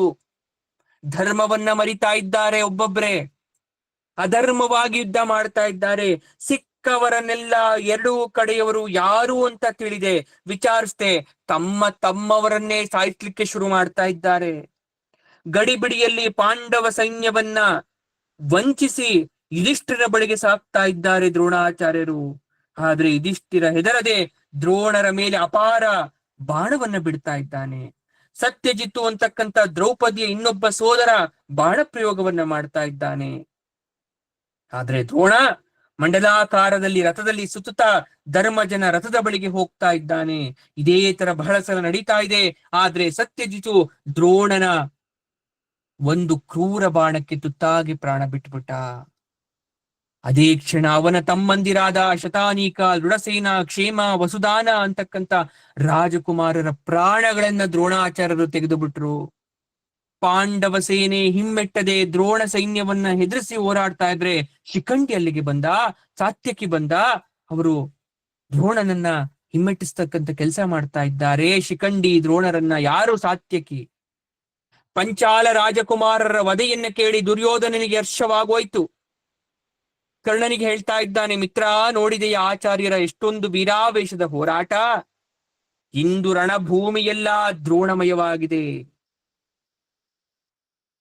ಕರ್ಣನಕ್ಕೆ ಹೇಳ್ತಾನೆ, ನಿನ್ನ ಲೆಕ್ಕ ಸರಿ ಇಲ್ಲ ಮಿತ್ರ. ಶೂರರು, ಅಸ್ತ್ರವಿದ್ದರು, ಬಲಾಢ್ಯರು, ಯುದ್ಧ ಶ್ರದ್ಧರು ಆದ ಪಾಂಡವರೆಂದೂ ಓಡಿ ಹೋಗುವರಲ್ಲ. ವಿಷ, ಅಗ್ನಿ, ದ್ಯೂತ, ವನವಾಸಗಳಿಂದ ಅನರ್ಥಗಳನ್ನು ಉಂಟು ಮಾಡಿದ ನಿನ್ನನ್ನು ಅವರೆಂದಾರು ಎಂದಾದರೂ ಮರೆಯುವುದು ಶಕ್ಯವೇ? ಅಂದ್ರೆ ಯಾವತ್ತಾದ್ರೂ ಮರಿತಾರ ನೀನನ್ನ? ಯುಧಿಷ್ಠಿರ ಬಿಟ್ರು ಭೀಮ ಬಿಡಲ್ಲ ನಿನ್ನನ್ನ, ದ್ರೌಪದಿ ಸುಮ್ನೆ ಇರಲ್ಲ, ಕೃಷ್ಣ ಬಿಡಲ್ಲ. ಭೀಷ್ಮ ಹೋಗಿದ್ದೆ ನಮಗೆ ಅವಲಕ್ಷಣ ಪ್ರಾರಂಭ ಆಯ್ತು ಅಂತ ಅನ್ಕೊಂಬಿಡು. ಎಲ್ಲ ಅಶುಭ ಸೂಚನೆ ಅನ್ಕೋ. ದ್ರೋಣ ಹೊರಬರುವ ಅಂದ್ರೆ ಹೊರಬೋದಾದಂತ ಭಾರಕ್ಕಿಂತ ನೀನ್ ಅವನ ಮೇಲೆ ಹೆಚ್ಚಿನ ಭಾರವನ್ನ ಹೊರಿಸಿದ್ಯಾ. ಅದೇ ಋಣದ ಭಾರ. ಹಾಗಾಗಿ ಅವನು ಯುದ್ಧ ಮಾಡ್ತಾ ಇದ್ದಾನೆ. ಆಶ್ಚರ್ಯ ಆಗ್ತಾ ಇದೆ ದುರ್ಯೋಧನಿಗೆ. ಕರ್ಣನ ಈ ಮಾತುಗಳನ್ನ ಕೇಳಿ ಬೇಸರ ಆಯ್ತು. ಆಗ ಅವನೇ ನೇರವಾಗಿ ದ್ರೋಣ ರಥದ ಬಳಿಗೆ ಹೋದ.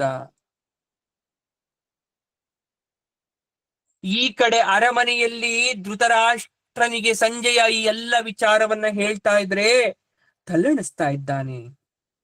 ಹೌದಲ್ವಾ ಸಂಜಯ? ಕರ್ಣನ ಮಾತು ನಿಜ ಅಲ್ವಾ? ಪಾಂಡವರು ಓಡ್ ಹೋಗುವಂತವ್ರ? ನನ್ನ ಮಗನ ಲೆಕ್ಕ ಸರಿ ಇಲ್ಲ. ವನವಾಸ ಕಾಲದಲ್ಲೂ ಅರ್ಜುನ ದಿವ್ಯಾಸ್ತ್ರಗಳ ಸಂಗ್ರಹ ಮಾಡ್ಕೊಳ್ತಾ ಇದ್ದ, ತೀರ್ಥಯಾತ್ರೆ ಮಾಡ್ದ, ಅಜ್ಞಾತವಾಸದಂತಹ ಕಠಿಣ ಪರೀಕ್ಷೆಯನ್ನ ಗೆದ್ದ. ಯುಧಿಷ್ಠಿರ ಯಾವ ಪರೀಕ್ಷೆಗೂ ಹೆದ್ರವನಲ್ಲ. ನೋಡ್ದ ಪಾಂಡವರಿಗೆ ದೈವ ಬಲ ಅನ್ನೋದು ಎಷ್ಟು ಚೆನ್ನಾಗಿದೆ. ಮನುಷ್ಯನ ಭಾಗ್ಯ, ಅವನ ಭಾಗ್ಯಕ್ಕೆ ದೇವರು ಕೊಡುವಂತ ಉಡುಗೊರೆ. ಸುಮ್ನೆ ಭಾಗ್ಯ ಬರಲ್ಲ ಮನುಷ್ಯನಿಗೆ.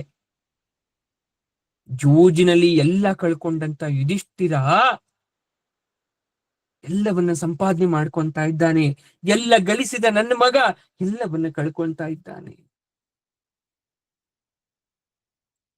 ಮುಂದೆ ಏನಾಗ್ತಾ ಇದೆ?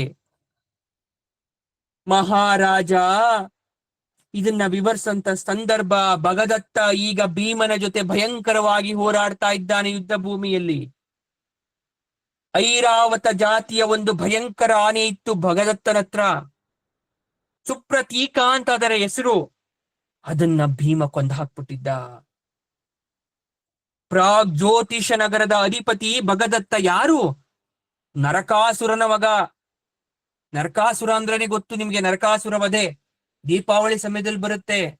ನರಕ ಚತುರ್ದಶಿ ಅಂತ ಮಾಡ್ತೀವಿ. ಅಂತಹ ಮಾಯಾವಿಯ ಮಗ ಭಗದತ್ತ. ಅವನೂ ಕೂಡ ಮಾಯಾವಿಯಾಗಿದ್ದ.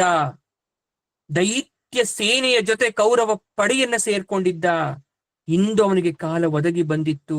ಅವನ ಗಜ ಸೇನೆ ವಿಶ್ವ ಪ್ರಸಿದ್ಧವಾಗಿತ್ತು. ಇಂದ್ರ ಯಾವ ಆನೆಯ ಮೇಲೇರಿ ದೈತ್ಯ ದಾನವರನ್ನ ನಿಗ್ರಹಿಸಿದ್ನೋ ಅಂತಹ ಐರಾವತ ಜಾತಿಯಲ್ಲಿ ಹುಟ್ಟಿದ ಆನೆ ಅವನ ಹತ್ರ ಇತ್ತು. ಅದೇ ಸುಪ್ರತೀಕ. ಅವತ್ತು ಪಾಂಡವ ಸೈನ್ಯವನ್ನೆಲ್ಲ ನಿರ್ನಾಮ ಮಾಡ್ತಾ ಇತ್ತು ಅದೊಂದೇ ಆನೆ. ಆಗ ಅದರ ಗರ್ವವನ್ನು ಇಳಿಸ್ಬೇಕು ಅಂತ ಭೀಮ ಭಲ್ಲೆಗಳಿಂದ ಇರಿತಾನೆ. ಆದ್ರೆ ಅದಕ್ಕೇನೂ ಆಗಲ್ಲ.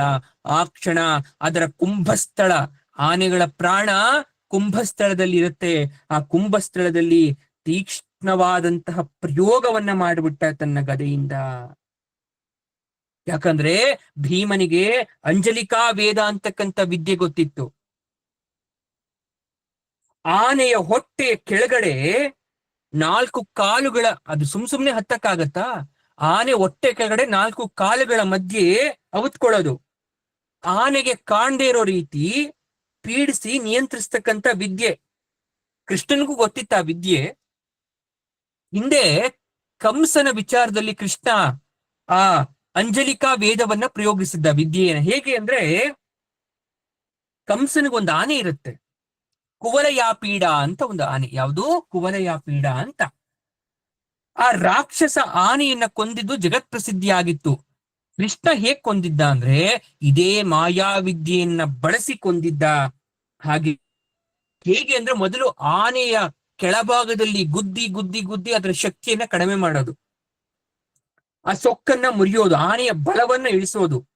ಕುಂಬಾರನ ಚಕ್ರದಂತೆ ಆನೆ ಏನ್ ಮಾಡುತ್ತವಾಗ ಸುತ್ತಕ್ಕೆ ಪ್ರಾರಂಭ ಮಾಡುತ್ತೆ. ನಿಂತ ಜಾಗದಲ್ಲಿ ನೋವನ್ನು ತಡಿಲಿಕ್ಕಾಗದೆ ಸುತ್ತುತ್ತಾ ಸುತ್ತುತ್ತಾ ಸುತ್ತುತ್ತಾ ಎದುರುಗಡೆ ಇರ್ತಕ್ಕಂಥ ವ್ಯಕ್ತಿ ಕಾಣಿಸಲ್ಲ. ಭೀಮ ಕಣ್ಣಿಗೆ ಕಾಣದೆ ಅದಕ್ಕೆ ಯಾವಾಗ ಹುಚ್ಚು ಹಿಡಿಯೋ ತರ ಆಗುತ್ತೋ, ಕಣ್ಣು ಕತ್ಲಾಗುತ್ತೋ ಆನೆಗೆ, ಹೊರಗಡೆ ಬಂದಂತ ಭೀಮ ಏನ್ ಮಾಡ್ತಾನೆ, ಅದರ ಕುಂಭದ ಸ್ಥಳದ ಮೇಲೆ ಹೋಗ್ತಾನೆ. ಮೇಲ್ಗಡೆ ಹೋಗ್ಬಿಟ್ಟು ಜೋರಾಗಿ ತನ್ನ ಗದೆಯನ್ನ ಎತ್ತಿ ಹೊಡಿತಾನೆ. ಆಗ ಆನೆ ಸತ್ತೋಗುತ್ತೆ. ಆನೆ ಬಿದ್ದ ಶಬ್ದಕ್ಕೆ ಭೀಮ ಬಿದ್ದೋದ. ಆನೆ ಭೀಮನನ್ನ ಕೊಂದು ಹಾಕ್ಬಿಡ್ತು. ಯಾಕಂದ್ರೆ ಇಷ್ಟು ಜೋರಾಗಿ ಬೀಳಕ್ಕೆ ಸಾಧ್ಯ ಅಂತಹ ಕಟುವಾದ ದೇಹ ಇರೋದು ಭೀಮನಿಗೆ ಮಾತ್ರ. ಪರ್ವತ ಬಿದ್ದಾಗ ಬಿದ್ದ ಅಂತ ಎಲ್ಲರೂ ಹರ್ಷೋದ್ಗಾರ ಮಾಡ್ತಾ ಇದ್ದಾರೆ. ಆದ್ರೆ ಸತ್ತದ್ದು ಭೀಮ ಅಲ್ಲ, ಆನೆ. ಯುಧಿಷ್ಠಿರನಿಗೆ ಭಯ ಆಗಿ ಪಾಂಚಾಲ ಸೈನ್ಯವನ್ನ ಕಳಿಸ್ತಾನೆ. ಭೀಮ ಏನಾದ ನೋಡಿ ಅಂತ. ಮಹಾರಥರು ಓಡೋಗ್ತಾ ಇದ್ದಾರೆ. ಆದ್ರೆ ಭಗದತ್ತ ಅಲ್ಲಿ ಏನ್ ಮಾಡಿದ್ದಾನೆ? ಆನೆಯ ಸಾವಿನ ದೃಶ್ಯವನ್ನ ನೋಡ್ತಾ ಇದ್ದಾನೆ. ಅಭಿಮನ್ಯು, ಚೇಕಿತಾನ, ದುಷ್ಟಕೇತು, ಯುಯುತ್ಸು ಎಲ್ಲರೂ ಕೂಡ ಓಡ್ತಾ ಇದ್ದಾರೆ. ಇನ್ನೊಂದು ಆನೆಯನ್ನು ಏರಿ ಯುದ್ಧ ಮಾಡ್ಲಿಕ್ಕೆ ಪ್ರಾರಂಭ ಮಾಡ್ತಾ ಇದ್ದಾನೆ. ಇದು ಈ ಕಡೆ ಆದ್ರೆ ಈ ಶಬ್ದ ಕೃಷ್ಣನ ಕಿವಿಗೆ ಬಿತ್ತು. ಭಗದತ್ತನ ಆನೆ ಬಿದ್ದಂತಹ ಶಬ್ದ. ಗಾಬರಿ ಆಯ್ತು ಅರ್ಜುನಿಗೆ, ಅಣ್ಣ ಏನಾದ್ರೂ ಬಿದ್ದೋದ್ನ ಅಂತ. ಆಗ ಕೃಷ್ಣ ಹೇಳ್ತಾ ಇದ್ದಾನೆ, ಇದು ಬೇರೆ ಯಾವುದರ ಸಪ್ಪಳ ಅಲ್ಲ, ಭಗದತ್ತನ ಆನೆಯ ಹಾವಳಿಯ ಧೂಳಿರಬೇಕು. ಅವನಿಗೆ ಇಂದ್ರನಿಗಿಂತಲೂ ಕಮ್ಮಿ ಶಕ್ತಿ ಇಲ್ಲ, ಇಂದ್ರನಷ್ಟೇ ಸಮಶಕ್ತಿ ಇದೆ. ನಡೆ ಅತ್ತ ಹೋಗೋಣ ಅಂತ ಹೋಗ್ತಾ ಇದ್ರೆ ಸಂಶಪ್ತಕರು ಅರ್ಜುನನನ್ನ ಮತ್ತೆ ಆಹ್ವಾನಿಸ್ತಾ ಬೆನ್ನಟ್ಟಿದ್ರು. ಅವರ ಹತ್ರ 14,000 ಗಜಗಳಿದೆ, 10,000 ರಥಿಗಳು, ಅನೇಕ ಪದಾತಿಗಳು ಕೂಡ ಇದ್ದಾರೆ. ಆದ್ರೆ ಅರ್ಜುನನ ಸೇನೆಯಲ್ಲಿ 4,000 ಯೋಧರಷ್ಟೇ ಉಳ್ಕೊಂಡಿದ್ರು. ಅತ್ತ ಭಗದತ್ತನಿಂದ ಕೋಪಿತಗೊಂಡಂತಹ ಪಾಂಡವ ಸೇನೆ ಪುಡಿ ಪುಡಿ ಆಗ್ತಾ ಇದೆ. ಸಂಶಪ್ತಕರು ಅರ್ಜುನನನ್ನ ಒಂದೇ ಸಮ ಭಾ ಅಂತ ಕರಿತಾ ಇದ್ದಾರೆ. ಅರ್ಜುನ ಚಿಂತೆ ಮಾಡಿ ಏನ್ ಮಾಡ್ಬೇಕು ಅಂತ ಗೊತ್ತಾಗದೆ ಸಂಶಪ್ತಕರತ್ತ ತಿರುಗಿ ಬ್ರಹ್ಮಾಸ್ತ್ರವನ್ನ ಪ್ರಯೋಗ ಮಾಡ್ಬಿಟ್ಟ. ಕ್ಷಣ ಮಾತ್ರದಲ್ಲಿ ಧ್ವಂಸ ಆಗೋಯ್ತು ಸೇನೆ. ಅರ್ಜುನನ ಸಮಯೋಚಿತ ಬಾಣ ಪ್ರಯೋಗದಿಂದ ಕೃಷ್ಣ ಮೆಚ್ಚಿ ಭೇಷ್ ಅಂದ. ಅರ್ಜುನ ಇತ್ತ ಬರ್ತಾ ಇದ್ದಾನೆ. ಆದ್ರೆ ಇತ್ತ ಬರ್ಬೇಕಾದ್ರೆ ಎಚ್ಚೆತ್ರು ಮತ್ತೆ ತ್ರಿಗರ್ತರು. ಅರ್ಜುನನ ಕಾಣದೆ ಬೆನ್ನಟ್ಟಿ ಓಡ್ ಬರ್ತಾ ಇದ್ದಾರೆ. ಕೃಷ್ಣ ನೋಡು, ನನಗೆಂತ ಸಂಕಟ, ಇವರು ನನ್ನ ಬಿಡ್ತಾ ಇಲ್ಲ, ಕರೀತಾ ಇದ್ದಾರೆ. ಆದ್ರೆ ಯುದ್ಧ ಭೂಮಿಯಲ್ಲಿ ನನ್ನ ಅವಶ್ಯಕತೆ ಬಹಳವಾಗಿದೆ, ಏನು ಮಾಡೋದು ಅಂತ ನೋಡ್ತಾ 7 ಬಾಣಗಳಿಂದ ಸುಶರ್ಮನನ್ನ ಭೇದಿಸ್ತಾ ಅವನ ಸೋದರರನ್ನ ಗಾಯಗೊಳಿಸ್ತಾ ಜ್ಞಾನ ತಪ್ಪೋತರ ಮಾಡಿ ಓಡ್ತಾ ಇದ್ದಾನೆ. ಗಾಂಧೀವದ ಶಬ್ದ ಪಾಂಡವರ ಕಿವಿಗೆ ಬೀಳ್ತಾ ಇದ್ದೆ. ಕುರುಕ್ಷೇತ್ರ ಯುದ್ಧ ಭೂಮಿಯಲ್ಲಿ ಎಲ್ಲರೂ ಆನಂದ ಪಡ್ತಾ ಇದ್ದಾರೆ. ಕೌರವ ಸೇನೆಯನ್ನ ಕೊಚ್ಚುತ್ತಾ ಅರ್ಜುನ ಭಗದತ್ತನೆದುರು ಬಂದು ನಿಂತ್ಕೊಂಡ. ಆ ಮತ್ತೊಂದು ಆನೆ ಕೃಷ್ಣಾರ್ಜುನ ರಥದ ಮೇಲೆ ಇರಗ್ತು ಆವೇಶದಿಂದ. ಕೃಷ್ಣ ರಥವನ್ನ ತಿರುಗಿಸ್ತಾ ಇದ್ದಾನೆ ಬೇರೆ ಕಡೆಗೆ. ಮುನ್ನುಗ್ಗಿ ಬಂದ ಆನೆ ನೆಲಕ್ಕೆ ಬಿದ್ದು ತಾನೇ ಸಾಯ್ಬೇಕು ಅಂತ. ಆದ್ರೆ ಆನೆ ಬಿದ್ರು ಸಾಯ್ತಾ ಇಲ್ಲ. ಅಂತಹ ಬಲಿಷ್ಠವಾದ ಆನೆ ಮತ್ತೆ ನುಗ್ತಾ ಇದೆ. ಈಗ ಭಗದತ್ತ ಬಂಗಾರದ ದಂಡವುಳ್ಳ ಶಕ್ತಿಯೊಂದನ್ನು, ಅದನ್ನ ಶೂಲಾಯುಧ ಅಂತ ಕರಿತೀವಿ, ಎತ್ತಿ ಕೃಷ್ಣನ ಮೇಲೆ ಬಿಟ್ಟ. ಆದ್ರೆ ಅರ್ಜುನ ಅದನ್ನ ಚೂರ್ ಚೂರ್ ಮಾಡ್ದ. ಭಗದತ್ತನ ಅಂಬಾರಿಯ ಮೇಲಿದ್ದ ಅವನ ಧ್ವಜವನ್ನ, ಛತ್ರವನ್ನ ಅರ್ಜುನ ಕತ್ತರಿಸಾಕ್ತ. ಆಶ್ಚರ್ಯ ಆಯ್ತು ಭಗದತ್ತನಿಗೆ. ಅವನು ತೋಮರಗಳ ನೆತ್ತಿ ಎಸ್ದಾಗ ಅರ್ಜುನನ ಕಿರೀಟ ಕೆಳಗ್ ಬಿತ್ತು. ಇಲ್ಲಿ ತನಕ ಅರ್ಜುನನ ಕಿರೀಟ ಮುಟ್ಟಿದವರು ಇರಲಿಲ್ಲ. ಕ್ರುದ್ಧನಾದ ಅರ್ಜುನ ಭಗದತ್ತನ ಬಿಲ್ಲನ ಕತ್ತರಿಸಾಕ್ತ 72 ಬಾಣಗಳಿಂದ ಭಗದತ್ತನ ಮೈಯನ್ನೆಲ್ಲ ತೂತು ಮಾಡ್ದ. ರಕ್ತ ಹರಿಯೋ ತರ ಆಯ್ತು. ಭಗದತ್ತ ನೋವು ತಾಳಲಾರದೆ ಒದ್ದಾಡ್ದ. ಅವನ ಹತ್ರ ಯಾವ ಆಯುಧಗಳು ಇರ್ಲಿಲ್ಲ, ಆನೆಯ ಅಂಕುಶದ ಹೊರತು. ಅದೇ ಕ್ಷಣ ವೈಷ್ಣವಾಸ್ತ್ರವನ್ನ, ನಾರಾಯಣಾಸ್ತ್ರವನ್ನ ಅದರಲ್ಲಿ ಅಭಿಮಂತ್ರಿಸಿ, ಅದೇ ಅಂಕುಶಕ್ಕೆ ಅಭಿಮಂತ್ರಿಸಿ ಅದನ್ನ ತೆಗೆದು ಪಾಂಡವ ಸೈನ್ಯವ ಮೇಲೆ ಬಿಟ್ಟು ಬಿಡ್ತಾನೆ. ನಾರಾಯಣಾಸ್ತ್ರ ಅಥವಾ ವೈಷ್ಣವಾಸ್ತ್ರಕ್ಕೆ ಮರು ಅಸ್ತ್ರವನ್ನ ಪ್ರಯೋಗ ಮಾಡೋ ವಿಧಿ ಇರ್ಲಿಲ್ಲ. ಹಾಗಾಗಿ ಕೃಷ್ಣನ ಸಲಹೆಯಂತೆ ಅರ್ಜುನ ಏನ್ ಮಾಡ್ತಾನೆ, ತನ್ನ ಗಾಂಡೀವವನ್ನ ಕೆಳಗಡೆ ಇಟ್ಟು ಅಸ್ತ್ರಕ್ಕೆ ನಮಸ್ಕಾರವನ್ನ ಮಾಡ್ತಾ ನಿಂತು ಬಿಡ್ತಾನೆ. ಅದನ್ನ ನೋಡಿ ಸಮಸ್ತ ಪಾಂಡವ ಸೇನೆ ಕೂಡ ಭೂಮಿಯ ಮೇಲೆ ಬಿದ್ದು ಅದಕ್ಕೆ ನಮಸ್ಕಾರವನ್ನ ಮಾಡ್ಲಿಕ್ಕೆ ಶುರು ಮಾಡುತ್ತೆ. ಅದೇ ಕ್ಷಣ ಆ ಅಸ್ತ್ರ ವೈಜಯಂತಿ ಮಾಲೆಯಾಗಿ ಕೃಷ್ಣನ ಕೊರಳಲ್ಲಿ ಹೋಗಿ ಬೀಳುತ್ತೆ. ವಿಲಕ್ಷಣ ಕಾಂತಿಯನ್ನ ಆ ಮಾಲೆ ಕೃಷ್ಣನಿಗೆ ತಂದುಕೊಡುತ್ತೆ. ವೈಜಯಂತಿ ಮಾಲೆ ಅಂದ್ರೆ ಏನ್ ಅನ್ಕೊಂಡಿದ್ದೀರಾ? ಸಾಮಾನ್ಯವಾದ ಹಾರನ? ಎಲ್ಲಾ ಋತುಗಳಲ್ಲೂ ಬಾಡದೇ ಇರುವಂತಹ ಹೂವು ಯಾವತ್ತೂ ಆ ಹಾರ ಬಾಡಲ್ಲ. ಋತುಗಳಿಗೊಪ್ಪುವ ಪುಷ್ಪಗಳಿಂದ ಅದು ಕಂಗೊಳಿಸುತ್ತೆ. ಸೂರ್ಯನಂತೆ ಒಳೆಯುತ್ತೆ, ಅಗ್ನಿಯಂತೆ ಜ್ವಲಿಸುತ್ತೆ. ಅಂತಹ ವಿಶೇಷವಾದಂತಹ ದಿವ್ಯ ಮಾಲೆಯು ಶ್ರೀಕೃಷ್ಣನ ದಿವ್ಯ ಶರೀರಕ್ಕೆ ವಿಶೇಷವಾದ ಕಾಂತಿನ ತಂದುಕೊಡ್ತು ಆ ಕ್ಷಣ. ಅರ್ಜುನ ಕೃಷ್ಣನನ್ನ ಕೇಳ್ತಾನೆ, ಪ್ರಭು ನೀನೇ ಹೀಗ್ ಮಾಡ್ಬೋದೆ? ಯುದ್ಧ ಮಾಡದೆ ಬರೀ ಸಾರಥ್ಯ ವಹಿಸುವುದು ನಿನ್ ಕರ್ತವ್ಯ ಅಲ್ವಪ್ಪ? ಈಗ ಈ ಅಸ್ತ್ರವನ್ನ ನೀನ್ ಯಾಕೆ ಎದುರಿಸ್ತೆ? ನನ್ ಬಾಣ ಹೂಡ್ಬೇಕು ಆದ್ರೆ ಯಾಕೆ ನನ್ಗೆ ಈ ರೀತಿಯಾದಂತ ಮಾತನ್ನ ಹೇಳ್ಕೊಟ್ಟೆ? ಕೃಷ್ಣ ಹೇಳ್ತಾನೆ, ಅರ್ಜುನ ಒಂದು ರಹಸ್ಯ ಹೇಳ್ತೀನಿ, ಕೇಳ್ತೀಯ? ನಾನು 4 ಮೂರ್ತಿಗಳ ರೂಪದಲ್ಲಿ ಈ ಲೋಕವನ್ನ ರಕ್ಷಿಸ್ತಾ ಇದ್ದೀನಿ. ಇದ್ರಲ್ಲಿ ಒಂದು ಯೋಗ ಭಂಗಿಯಲ್ಲಿ ಕೂತ್ಕೊಳ್ಳೋದು, ಎರಡನೇದು ಜಗತ್ತಿನ ಪುಣ್ಯ ಪಾಪಗಳನ್ನ ಸದಾ ಸಾಕ್ಷಿಯಾಗಿ ನೋಡ್ತಾ ಇರೋದು, ಮೂರನೇದು 1000 ವರ್ಷಗಳ ಕಾಲ ಯೋಗ ನಿದ್ರೆಯಲ್ಲಿ ಶಯನಿಸಿರೋದು. ಆಗ ಉತ್ತಮರಿಗೆ ಅನೇಕ ಶ್ರೇಷ್ಠ ವರಗಳನ್ನ ಆ ರೂಪದಲ್ಲಿ ನಾನು ಕೊಡ್ತೇನೆ. ನಾಲ್ಕನೆಯದೇ ವಿಶ್ವ ಕಲ್ಯಾಣಕ್ಕಾಗಿ ನಾನಾ ಅವತಾರಗಳನ್ನ ಎತ್ತೋದು. ಈ ಪೈಕಿ ನನ್ನ ಅನಿರುದ್ಧ ಮೂರ್ತಿ ಅಂತಕ್ಕಂಥ ಒಂದು ರೂಪ ಕೂಡ. ಒಂದು ಕಾಲದಲ್ಲಿ ಪೃಥ್ವಿ ದೇವಿ ಅಂದ್ರೆ ಭೂದೇವಿ ಹತ್ರ ಬಂದು ನರಕಾಸುರನ ಸಲುವಾಗಿ ಒಂದು ವರವನ್ನ ಕೇಳ್ತಾಳೆ. ತನ್ನ ಈ ಮಗ ದೇವತೆಗಳಿಂದಲೂ ದಾನವರಿಂದಲೂ ಸಾಯದಂತೆ ಆಗಬೇಕು, ಅದಕ್ಕೆ ನನ್ನ ವೈಷ್ಣವಾಸ್ತ್ರವನ್ನೇ ಅವನಿಗೆ ಕೊಟ್ಟು ಕಾಪಾಡಬೇಕು ಅಂತ ಕೇಳ್ಕೊಂಡ್ಲು. ಯಾರು? ನರಕಾಸುರನ ಮಗನಾದ ಭಗದತ್ತ. ನರಕಾಸುರನಂತೂ ಸಾಯಿಸ್ಬಿಟ್ಟಪ್ಪ ನೀನು, ಅವನ ಮಗನಿಗೆ ಎಂತ ಬರಬೇಕು ಅಂದ್ರೆ ದೇವತೆಗಳಿಂದ ಅವನಿಗೆ ಯಾವುದೇ ರೀತಿಯಾದಂತಹ ತೊಂದರೆ ಆಗಬಾರದು, ಹಾಗಾಗಿ ನಿನ್ನ ವೈಷ್ಣವಾಸ್ತ್ರವನ್ನು ಅವನಿಗೆ ಕೊಡು ಅಂತ ಭೂದೇವಿ ಕೇಳ್ಕೊಂಡಿದ್ಲು. ನಾನು ಅದನ್ನು ಅವನು ಕೊಡ್ಲೇಬೇಕಾಯ್ತು. ಅದು ಇದ್ದು ಅವನು ನನ್ನ ಕೈಯಿಂದಲೇ ಸತ್ತದ್ದು ಬೇರೆ, ಅವ್ರ ತಂದೆ ಬೇರೆ. ಆದ್ರೆ ಅವನ ಮಗ ನೋಡು, ಅವನಿಗೆ ವರವನ್ನ ಕೊಟ್ಟಿದ್ದೀನಿ, ಅಮೋಘಾಸ್ತ್ರ ಅವನ ಹತ್ರ ಇದೆ. ಈಗ ಅವನ ಬಾಣಪ್ರಯೋಗವನ್ನ ಮಾಡ್ದ, ಅದನ್ನ ಈ ಲೋಕದಲ್ಲಿ ಯಾರೂ ಎದುರಿಸ್ಲಿಕ್ಕಾಗಲ್ಲ, ಹಾಗಂತ ಅದು ವ್ಯರ್ಥ ಕೂಡ ಆಗುವಾಗಿಲ್ಲ. ಹಾಗಾಗಿ ನನ್ನ ಈ ಅಸ್ತ್ರವನ್ನ ಬೇರೆ ಯಾರು ಉಪಸಂಹಾರಗೊಳಿಸ್ಲಿಕ್ಕೆ ಸಾಧ್ಯ ಇಲ್ಲ. ನಾನೇ ಉಪಸಂಹರಿಸ್ದೆ, ಮಾಲೆಯನ್ನಾಗಿ ನಾನು ತಗೊಂಡೆ. ನಿನ್ನ ಬಳಿ ಇರ್ತಕ್ಕಂಥ ಯಾವ ಅಸ್ತ್ರವನ್ನ ಬಿಟ್ಟಿದ್ರೂ ಕೂಡ ಆ ಅಸ್ತ್ರಗಳಿಗೆ ಅದು ಬಗ್ತಾ ಇರ್ಲಿಲ್ಲ.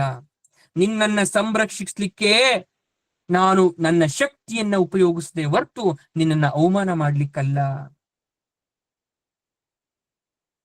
ಈಗ ಅವನ ಬಳಿ ಯಾವ ಅಸ್ತ್ರವಿಲ್ಲ, ಅವನನ್ನ ಈಗ ನೀನು ಕೊಲ್ಲುವಂತ ಕೃಷ್ಣ ಅಪ್ಪಣೆಯನ್ನ ಮಾಡ್ತಾನೆ.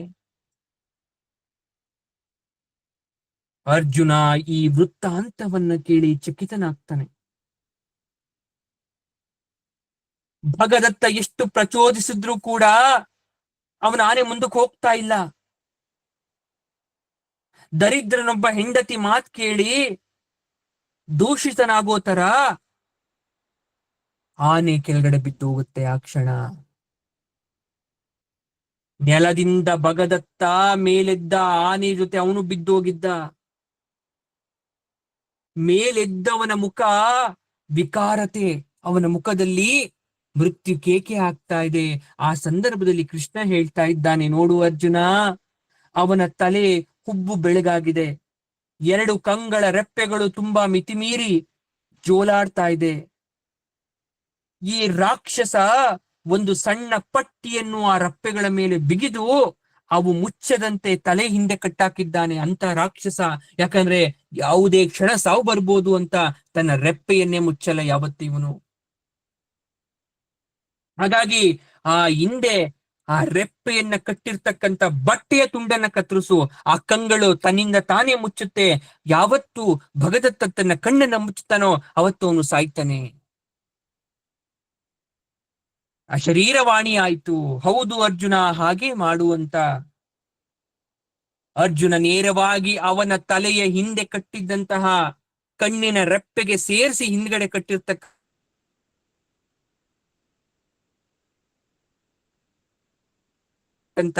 ಅವನ ಪಾಲಿಗೆ ಕತ್ತಲಾಗೋಯ್ತು. ಆಗ ಅರ್ಧ ಚಂದ್ರಾಕೃತಿಯ ಬಾಣವನ್ನ ಪ್ರಯೋಗಿಸಿ ಅರ್ಜುನ ಅವನ ಹೃದಯವನ್ನ ಭೇದಿಸ್ತ. ಅದೇ ಕ್ಷಣ ಭಯಂಕರವಾಗಿ ಕೂಗ್ತಾ ಚೀರ್ತಾ ಭಗದತ್ತ ನೆಲದ ಮೇಲೆ ಬಿದ್ದು ಸತ್ತ. ದುರ್ಯೋಧನನ ಮಹಾಶಕ್ತಿ ವ್ಯರ್ಥವಾಯ್ತು. ಮತ್ತೊಂದು ಕೌರವ ಸೇನೆ ಓಡ್ಲಿಕ್ಕೆ ಪ್ರಾರಂಭ ಆಯಿತು. ಅರ್ಜುನ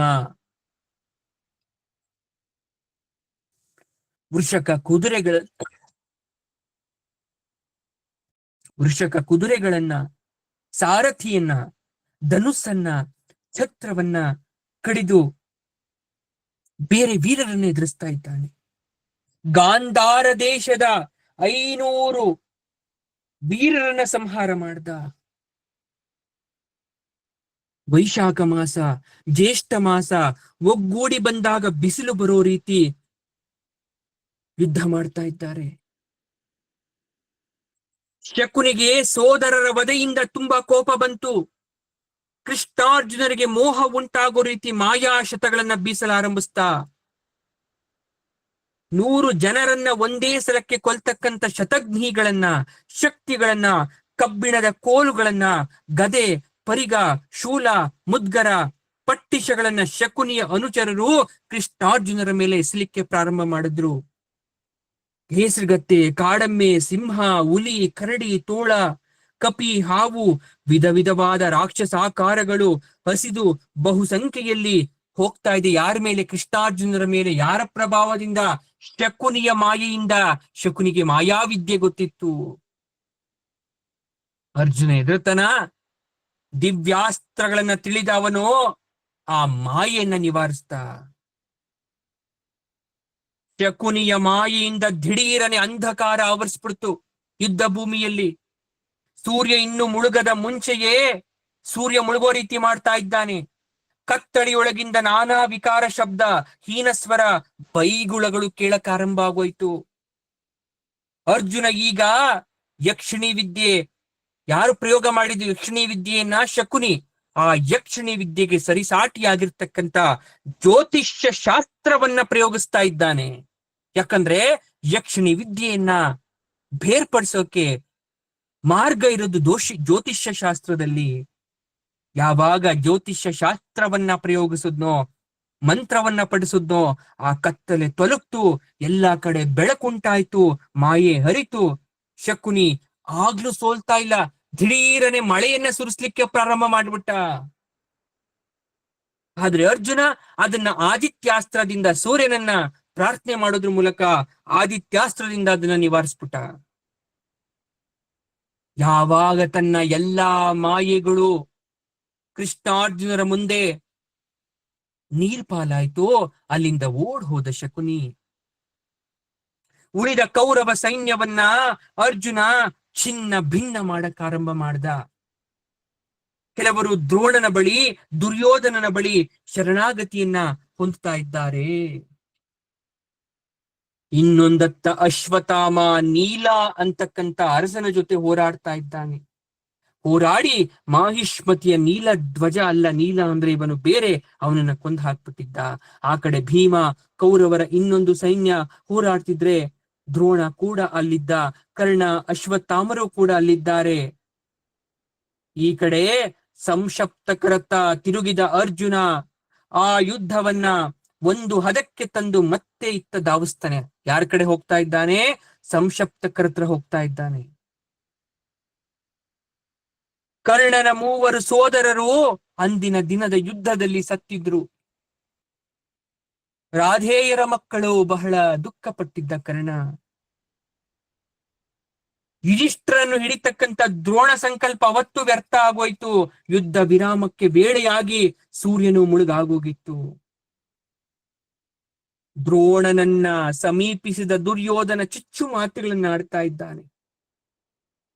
ಗುರುವೇ, ನಮ್ಮನ್ನು ನೀವು ಶತ್ರು ಪಕ್ಷಕ್ಕೆ ಸೇರಿಸಿ ನಮ್ಮ ಮೇಲೆಯೇ ಇಂದು ಶಸ್ತ್ರವನ್ನೆತ್ತು ಅಲ್ವಾ? ನಿಮಗೆ ಪಾಂಡವಾಭಿಮಾನ ಇದ್ರೆ ಹೇಳಿಬಿಡಿ ಅಂತ ಚುಚ್ಚು ಮಾತುಗಳನ್ನ ಹೇಳ್ದ. ದ್ರೋಣಾಚಾರ್ಯರು ಹೇಳ್ತಾ ಇದ್ದಾರೆ, ಸಂಸ್ಕಾರವಿಲ್ಲದೆ ಬಾಯಿ ಏನ್ ಬೇಕಾದ್ರೂ ಹೇಳುತ್ತೆ. ನಿನ್ನ ಹೊಗಳಿಕೆ, ನಿನ್ನ ತೆಗಳಿಕೆ ನನಗೆ ಹೊಸದೇನಲ್ಲ. ಗುರುಗಳೇ, ನಿಮ್ಮ ಜೊತೆ ಚಕ್ಕಂದ ಆಡಲು ನಾನಿಲ್ಲಿ ಬರಲಿಲ್ಲ. ಇದಿಷ್ಟರ ನನ್ನ ಸೆರೆ ಹಿಡಿದು ಕೊಡ್ತೀನಿ ಅಂತಕ್ಕಂಥ ಪ್ರತಿಜ್ಞೆ ಮಾಡಿದ್ರಲ್ವ, 2 ದಿವಸ ಆಯ್ತು, ಯಾಕೆ ಮಾಡ್ಲಿಲ್ಲ? ನಿಮ್ಮ ನಿಬಂಧನೆಯನ್ನ ಯಾಕೆ ಪೂರೈಸ್ಲಿಲ್ಲ? ಸಂಶಪ್ತಕರು ಅರ್ಜುನನ್ನ ಇನ್ನೂ ಯುದ್ಧ ಭೂಮಿಯ ವಾಯುವ್ಯ ಭಾಗದಲ್ಲಿ ನಿಲ್ಸ್ಕೊಂಡಿದ್ದಾರೆ. ಹಾಗಾದ್ರೆ ಯಾಕೆ ನೀವು ಈ ಕೆಲಸ ಮಾಡ್ಲಿಲ್ಲ? ಆಶಾ ಭಂಗಂನ ಕುರುವಂತಿ ಭಕ್ತಸ್ಯಾರ್ಯಾಃ ಕಥಂಚನ. ಪಾಂಡವ ಪಕ್ಷಪಾತಿಗಳು ಅಲ್ವಾ ನೀವು? ಆಗ ದ್ರೋಣಾಚಾರ್ಯರು ಹೇಳ್ತಾ ಇದ್ದಾರೆ, ಅಯ್ಯ, ಆ ಸಂದರ್ಭ ಆಗಿತ್ತಪ್ಪ. ಭಗದತ್ತನಿಗೆ ಪ್ರಾಣ ಹೋಗ್ತಾ ಇದೆ. ಅರ್ಜುನ ಅವನ ಆನೆಯನ್ನ, ಅವನನ್ನ ಭಯಂಕರ ಅಸ್ತ್ರಗಳಿಂದ ಎದುರಿಸ್ತಾ ಇದ್ದಾನೆ. ಅಲ್ಲೇ ಇದಿಷ್ಟರು ಇದ್ದಿದ್ದು ನಿಜ. ನಾನು ಅತ್ತ ತಿರುಗಿದ್ರೆ ಸುಮ್ಮನೆ ನನ್ನನ್ನ ಅರ್ಜುನ ಬಿಡ್ತಾ ಇದ್ನ? ಅದಕ್ಕೆ ಅಲ್ಲವ ಅವನನ್ನ ಬೇರೊಂದು ಕಡೆ ತಿರುಗಿಸಿದ್ದು. ಅರ್ಜುನನ ಕೌಶಲ್ಯ ನೋಡ್ದ. ಸಂಶಪ್ತಕರ ಜೊತೆ ಹೋರಾಡ್ತಾ ಇರ್ಬೇಕಾದ್ರೂ ಕೂಡ ಇಲ್ಲಿಗೆ ಬಂದು ಮತ್ತೆ ಹೋದ. ಇಂತಹ ಅತಿರಥ ಮಹಾರಥಿಗಳೆಲ್ಲ ಇರ್ಬೇಕಾದ್ರೆ ಅವರನ್ನೆಲ್ಲ ಎದುರಿಸಿ ಹೋರಾಡಬಲ್ತಕ್ಕಂತ ವೀರರು ನಿನ್ನ ಸೈನ್ಯದಲ್ಲಿದ್ದಾರ? ರಾಧೇಯನೇ ಇದ್ರೂ ಕೂಡ ಅವನು ಎದುರಿಸ್ತಾ ಇದ್ನ?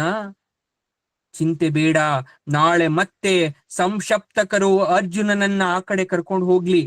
ನಾಳೆ ಇಲ್ಲಿ ಚಕ್ರ ವ್ಯೂಹ ಅಂತಕ್ಕಂಥ ಭಯಂಕರ ದುಸ್ತರ ಅಗಾಧ ವ್ಯೂಹವನ್ನ ರಚಿಸ್ತೇನೆ. ನಿನ್ನ ಇಷ್ಟಾರ್ಥವನ್ನ ಪೂರೈಸ್ಲಿಕ್ಕೆ ಯತ್ನಿಸ್ತೇನೆ. ಪಾಂಡವ ಸೈನ್ಯದಲ್ಲಿ ಅದನ್ನು ಭೇದಿಸಬಲ್ಲವನು ಅರ್ಜುನ ಒಬ್ಬನೇ. ಅವನು ದೂರದಲ್ಲಿದ್ರೆ ಇಲ್ಲಿ ಏನಾಗುವುದು ನೋಡು. ಅವನನ್ನ ಹೊರತು ಅಭಿಮನ್ಯುವಿಗೆ ಗೊತ್ತು, ಆದರೆ ಅವನು ಒಳ ಹೋಗಬಲ್ಲ, ಹೊರ ಬರಲಾರ. ಪಾಂಡವರು ಅವನನ್ನ ಬಲಿ ಕೊಡ್ಲಿಕ್ಕೆ ಒಪ್ಪಲ್ಲ. ಹಾಗಾಗಿ ನಾಳೆ ನಿನ್ನ ಇಷ್ಟ ಸಿದ್ಧಿ ಆಯ್ತು ಅನ್ಕೋ ಅಂತ ಹೇಳ್ಬಿಟ್ರು. ದುರ್ಯೋಧನ ಮೌನವಾಗಿ ಹೊರಟೋದ.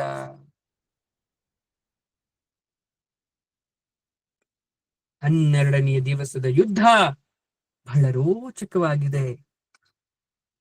ಹಾಗಾದ್ರೆ ಮುಂದೆ ಬರೋದೇ ಬಹುಮುಖ್ಯವಾದಂತಹ ಘಟ್ಟ, ಯುದ್ಧದ ಮಧ್ಯಭಾಗ ಹಾಗೂ ಕುರುಕ್ಷೇತ್ರ ಯುದ್ಧಕ್ಕೆ ಒಂದು ತಿರುವು ಕೊಡ್ತಕ್ಕಂಥ ಒಂದು ಸ್ಥಾನ.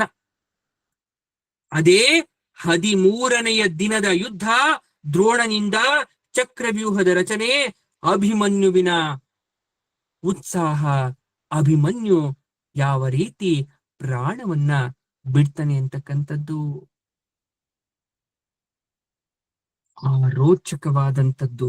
ಹಾಗೂ ಆ ಚಕ್ರವ್ಯೂಹ ಅಂದ್ರೆ ಏನು, ಆ ಚಕ್ರವ್ಯೂಹದ ರಚನೆ ಹೇಗಿರುತ್ತೆ ಅನ್ನೋ ಸಂಪೂರ್ಣವಾದಂತಹ ಯುದ್ಧ ನೀತಿಯನ್ನ ನಾವು ಮುಂದಿನ ತರಗತಿಯಲ್ಲಿ ತಿಳ್ಕೊಳ್ಳೋಣ. ಅಲ್ಲಿ ತನಕ ಹೇಳೋಣ, ಸರ್ವಂ ಶ್ರೀ ಕೃಷ್ಣಾರ್ಪಣಮಸ್ತು.